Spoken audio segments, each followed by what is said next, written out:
Okay guys, this is my setup. Stainless intercooler piping, as you can see, 2-inch. I've got a GT35 82R turbo. Coils off just an eBay special.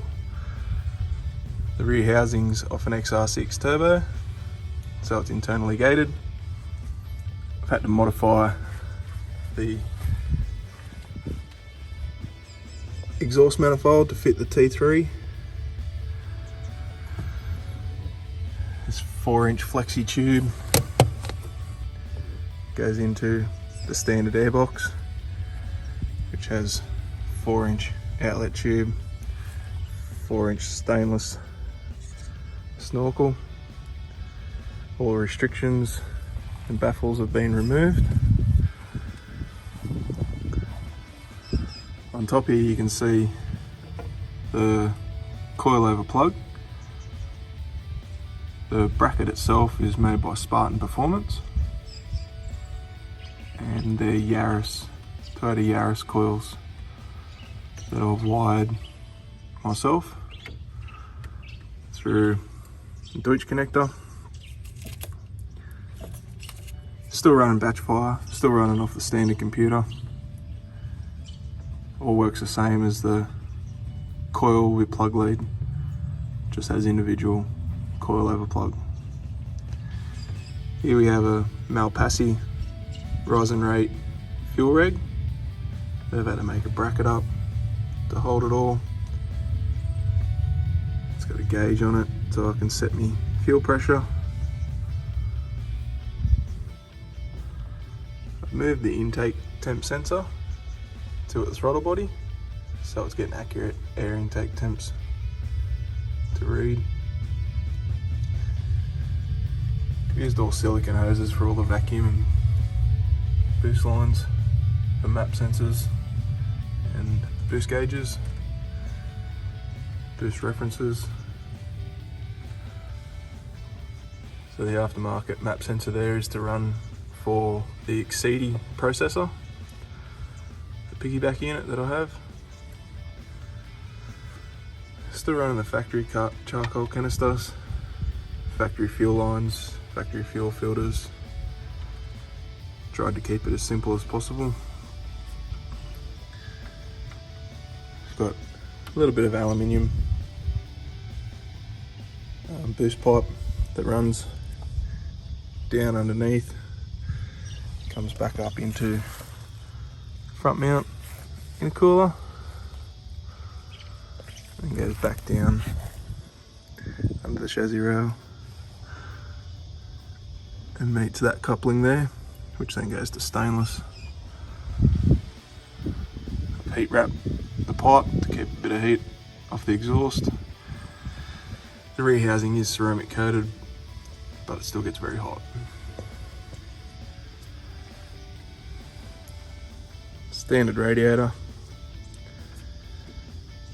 I've put a second battery in it just to run a fridge in the back. It doesn't have any VSR or charging to it, it's just direct link to the main battery. On the outside, paint's pretty tidy. There's a couple of little scratches and dings here and there, but it's not too bad.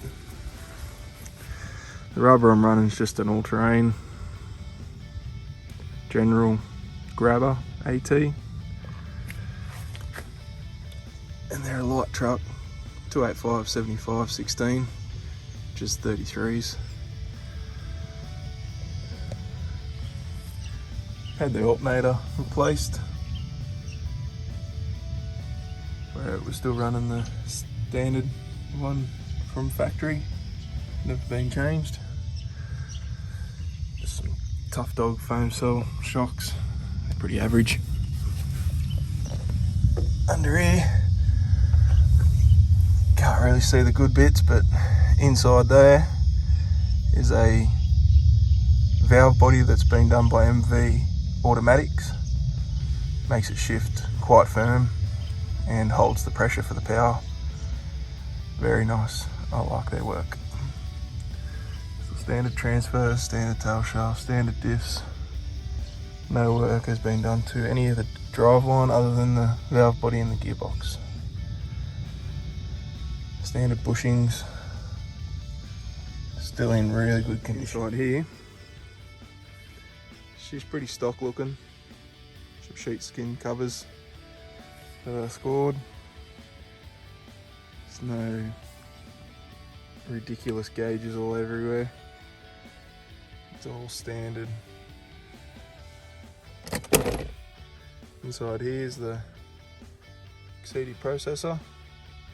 And there's just the data cables and computer programming. Hook it all up.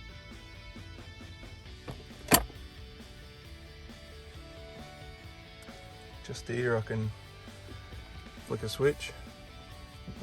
That does my valve body lock up only in second to fourth, not in first gear.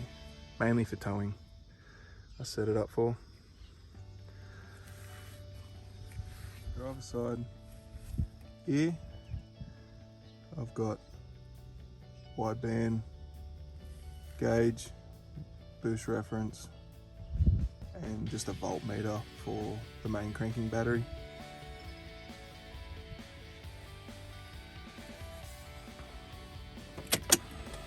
And here, it's got a few Ks on the clock, 346,000 kilometers, and it's an unopened motor.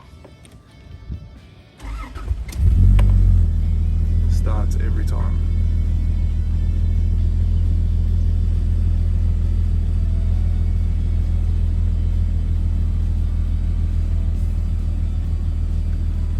Well guys, this is my 105 series Landcruiser. It serves me well, and unfortunately it's sold. Goes today. Bit sad, gonna miss the big girl, but moving on to bigger and better things.